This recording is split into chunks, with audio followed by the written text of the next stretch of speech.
하나님 나라의 백성인 하백 여러분, 하백의 성경 아카데미에 오신 것을 환영합니다. 이 시간은 예수의 제자도 12번째 시간입니다. 영성 형성과 성품 형성에서 이 시간은 기독교 영성 형성에 관한 논의에 대해서 함께 공부합니다.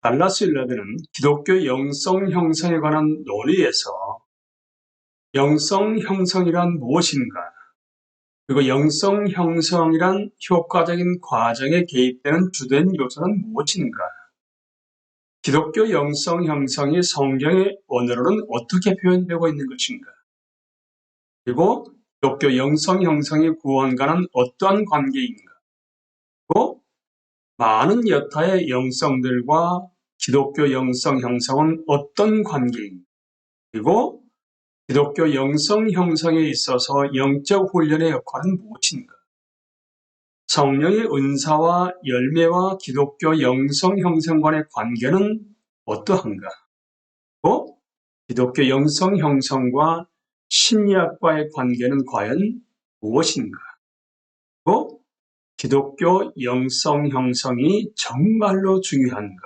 이런 식으로 하나하나 질문을 하게 되고 답을 했습니다마는, 이제 이번 시간에는 성경의 언어로는 어떻게 표현되는가, 세 번째까지의 그 질문과 답을 함께 나누도록 하겠습니다. 첫 번째입니다. 영성 형성이란 무엇인가? 이미 강의를 지속적으로 들으시면서 파악을 하셨습니다만 또다시 한번 정리를 해봅니다. 인격에 보이지 않은 차원에, 그리고 그 의식의 바로 한가운데 우리 인간의 심령이 있습니다. 그 심령이 바로 스피릿입니다. 하나님은 영이시니 곧 우주를 창조하고 다스리시는 창조적 의지가 바로 하나님의 영이십니다. 그러니까 인간의 심령은 인간이 본성 안에 있는 창조적인 요소, 곧 인간 안에 있는 하나님의 형상입니다. 심령이라 하게 되면 주로 오늘날 우리가 말하는 의지, 선택과 결단의 역량, 성경과 전통에서 말하는 마음입니다. 이는 우리의 생명의 근본적인 근원입니다. 우리가 공동의 가시적인 세상과 그 역사에 내놓는 행동과 영향력과 기여의 수원이라고 말할 수 있습니다. 특정한 종교 정황이나 전통과 상관없이 영성 형성이라 하게 되면 인간의 심령 내지 의지가 어떠한 확실한 형태 또는 성격을 입는 과정입니다. 다시 한번 말씀드립니다. 영성 형성이란 우리 인간의 심령 내지 의지가 어떤 확실한 형태 또는 성격을 입는 과정입니다.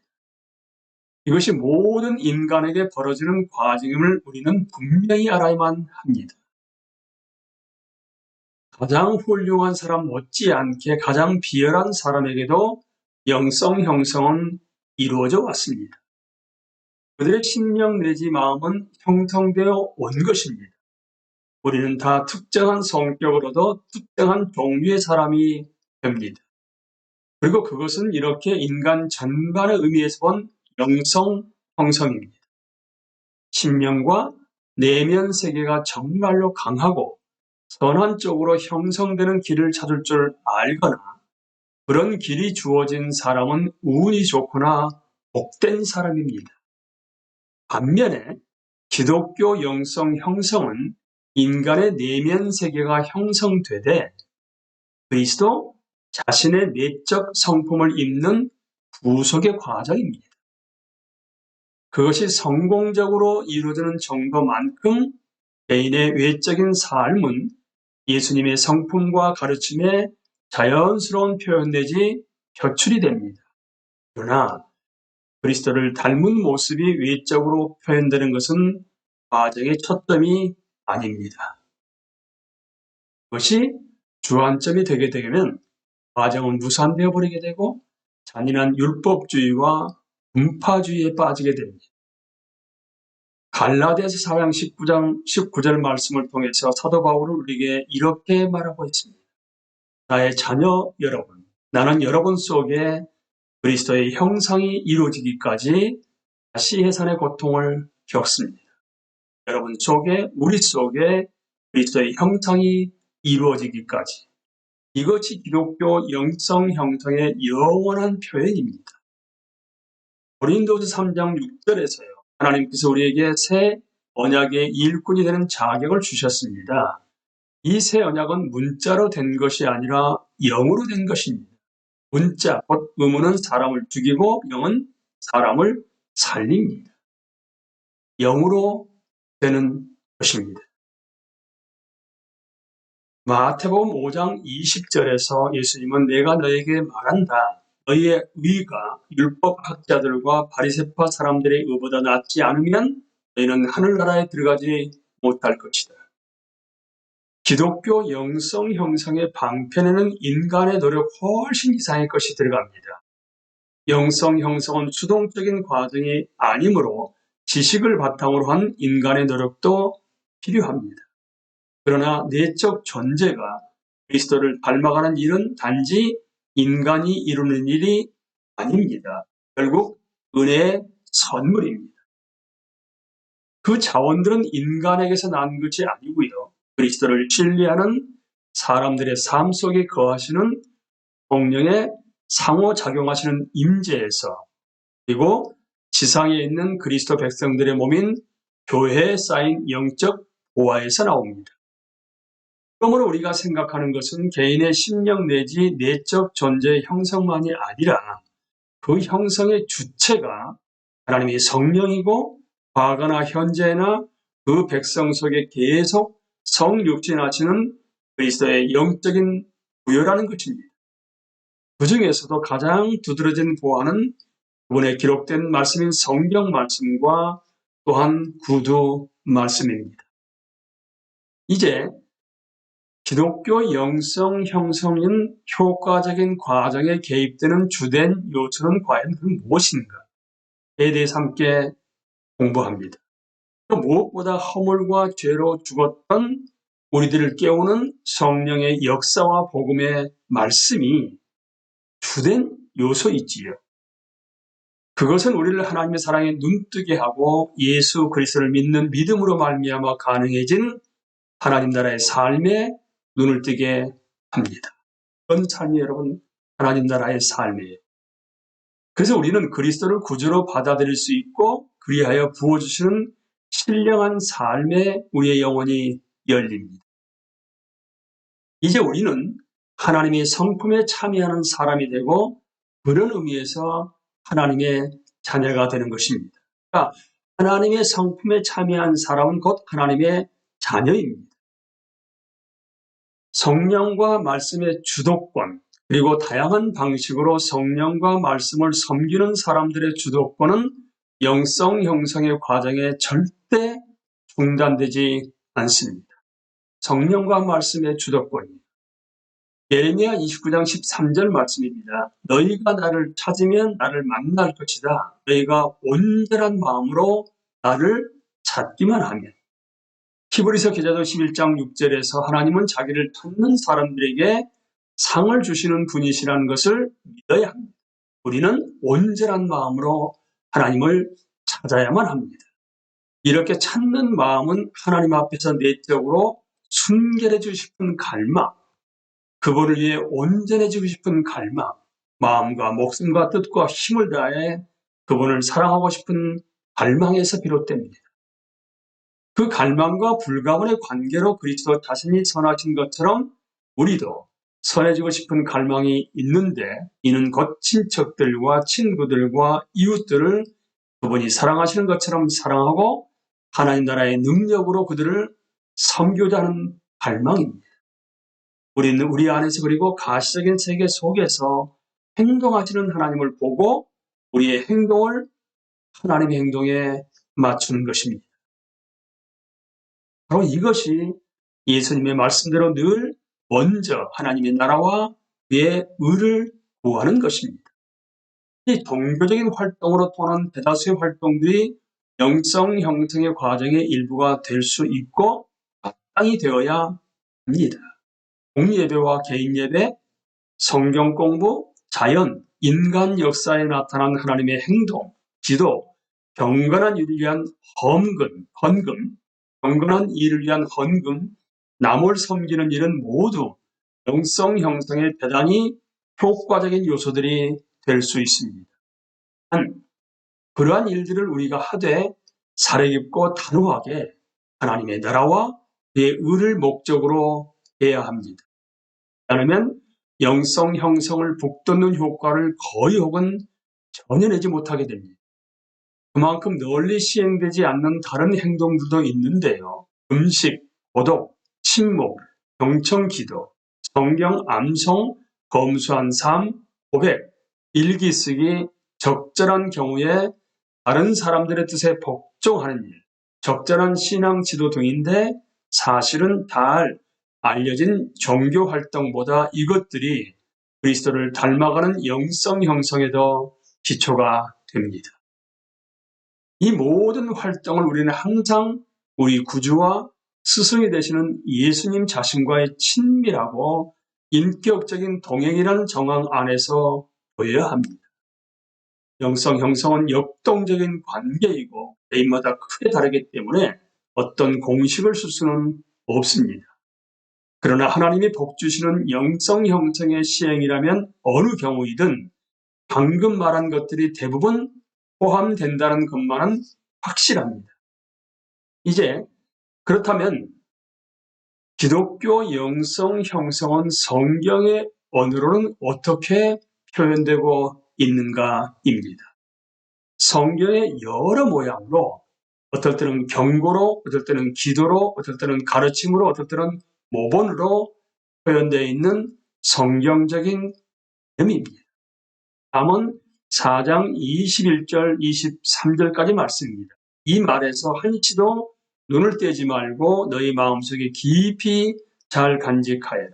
이 말은 그것을 얻는 사람에게 생명이 되며 그의 온 몸에 건강을 준다. 그 무엇보다도 너는 내 마음을 지켜라. 그 마음이 바로 생명의 근원이기 때문이다. 그냥 마음을 잘 지키라는 일종의 가르침이요 경고입니다. 또한 시편 51편 10절에서 17절 말씀을 보시게 되면 이렇게 기도가 올라가고 있습니다. 아 하나님, 내 속에 깨끗한 마음을 창조하여 주시고 내 속을 견고한 심령으로 새롭게 하여 주십시오. 내가 집행할 수 있도록 내게 자발적인 마음을 주십시오. 하나님께서 원하시는 제물은 찢겨진 심령입니다. 오 하나님, 주님은 찢겨지고 짓밟힌 마음을 멸시하지 않으십니다. 어떤 마음인가에 대해서 이렇게 기도로 아뢰고 있는 것입니다. 시편 119편 11절 말씀입니다. 내가 주님께 범죄하지 않으려고 주님의 말씀을 내 마음속에 깊이 간직합니다. 또한 여호수아 1장 8절에서 모세는 자기의 제자인 여호수아에게 이렇게 말합니다. 이 율법책을 내 입에서 떠나지 말게 하며 주야로 그것을 묵상하여 그 안에 기록된 대로 다 지켜 행하라. 그리하면 내 길이 평탄하게 될 것이며 내가 형통하리라. 일상 16장 7절 말씀입니다. 사람은 겉모양을 따라 판단하지만 나 주는 중심을 본다. 우리의 심령, 마음을 보신다는 말씀입니다. 요한복음 4장 23절, 24절 말씀입니다. 아버지께 참되게 예배하는 자들은 영과 진리로 예배할 때가 오나니 곧 이때라. 아버지께서는 자기에게 이렇게 예배하는 자들을 찾으시느니라. 하나님은 영이시니 예배하는 자가 영과 진리로 예배할지니라. 어떻게 여러분 예배해야 된다고요? 영과 진리로. 히브리서 4장 12절 말씀입니다. 하나님 말씀은 살아있고 힘이 있어서 어떤 양 날칼보다도 더 날카롭습니다. 그래서 사람 속을 꿰뚫어 혼과 영을 갈라내고 관절과 골수를 갈라놓기까지 하며 마음에 품은 생각과 의도를 밝혀냅니다. 우리 마음에 품은 생각과 의도를 하나님 말씀은 분명히 밝혀내십니다. 이사야서 29장 13절 말씀입니다. 주님께서 말씀하신다. 이 백성이 입으로는 나를 가까이 하고 입술로는 나를 영화롭게 하지만 그 마음으로는 나를 멀리하고 있다. 그들이 나를 경외한다는 말은 다만 들은 말을 흉내내는 것일 뿐이다. 무서운 말씀이죠. 그 마음으로 나를 멀리하고 있다. 그런데 입으로는 가까이 하고 입술로는 하나님을 영화롭게 하는 것이지만 마음에 숨은 생각과 의도를 완전히 밝혀내고 계시는 하나님 말씀에 입각해서 본다 하게 되면 마음으로는 하나님을 멀리하고 있는 사람들이 분명히 있다는 사실입니다. 또한 마태복음 15장 8절에서 9절 말씀입니다. 예수님이 이사야 29장 13절 말씀을 인용하십니다. 이 백성이 입술로 나를 공경해도 마음은 나에게서 멀리 떠나 있다. 또한 누가복음 6장 43절 말씀입니다. 좋은 나무가 나쁜 열매를 맺지 않고 또 나쁜 나무가 좋은 열매를 맺지 않는 우리는 결코 좋은 나무가 아닙니다. 우리 안에 성령 하나님이 하나님의 영이 임재했을 때 좋은 나무가 되어서 좋은 열매를 맺게 되는 것입니다. 누가복음 6장 45절 말씀이 그래서 선한 사람은 그 마음속에 갈무리해 놓은 선 무더기에서 선한 것을 내고 악한 사람은 그 마음속에 갈무리해 놓은 앙더미에서 악한 것을 낸다. 마음에 가득 찬 것을 입으로 말하는 법이다. 우리는 결코 선한 사람이 아니지만 우리 안에 예수 그리스도의 영이신 성령 하나님이 임재하시게 됨으로 말미암아 내가 아닌 하나님이 나를 통해서 선한 열매를 맺게 하시는 것입니다. 골로새서 3장 9절에서 10절과 12절에서 14절 말씀을 읽어드립니다. 서로 거짓말을 하지 마십시오. 여러분은 옛사람을 그 행실과 함께 벗어버리고 새 사람을 입으십시오. 이 새 사람은 자기를 창조하신 분의 형상을 따라 끊임없이 새로워져서 참 지식에 이르게 됩니다. 그러므로 여러분은 하나님의 택하심을 입은 사랑받는 거룩한 사람답게 공정심과 친절함과 겸손함과 온유함과 오래 참음을 옷 입듯이 입으십시오. 서로 용납하여 주고 서로 용서하여 주십시오. 주님께서 여러분을 용서하신 것과 같이 여러분도 서로 용서하십시오. 이 모든 것 위에 사랑을 더하십시오. 사랑은 완전하게 묶는 띠입니다. 에베소서 3장 16절에서 19절 말씀입니다. 아버지께서 그분의 영광의 풍성함을 따라 그분의 성령을 통하여 여러분의 속사람을 능력으로 강건하게 하여 주시고 어떻게 해요? 그분의 성령을 통하여 우리의 속사람을 능력으로 강건하게 해달라고 지금 사도 바울은 기도하고 있습니다. 믿음으로 말미암아 그리스도를 여러분의 마음속에 머물러 계시게 해주시기를 빕니다. 여러분이 사랑 속에 뿌리를 내리고 뿌리를 받고 털을 잡아서 모든 성도와 함께 여러분이 그리스도의 사랑의 너비와 길이와 높이와 깊이가 어떠한지를 깨달을 수 있게 되고 지식을 초월하는 그리스도의 사랑을 알게 되기를 빕니다. 그리하여 하나님의 온갖 충만하심으로 여러분이 충만해지기를 바랍니다. 다시 한번 여러분 처음과 마지막을 읽어드립니다. 아버지께서 그분의 영광의 풍성함을 따라서 그분의 성령을 통하여 여러분의 속사람을 능력으로 강건하게 해주시고 이하여 하나님의 온갖 충만하심으로 여러분이 충만해지기를 바랍니다. 고린도서 4장 16절에서 18절 말씀. 그러면 우리는 낙심하지 않습니다. 우리의 겉사람은 낡아가나 우리의 속사람은 날로 새로워집니다. 우리의 속사람은 날로 새로워집니다.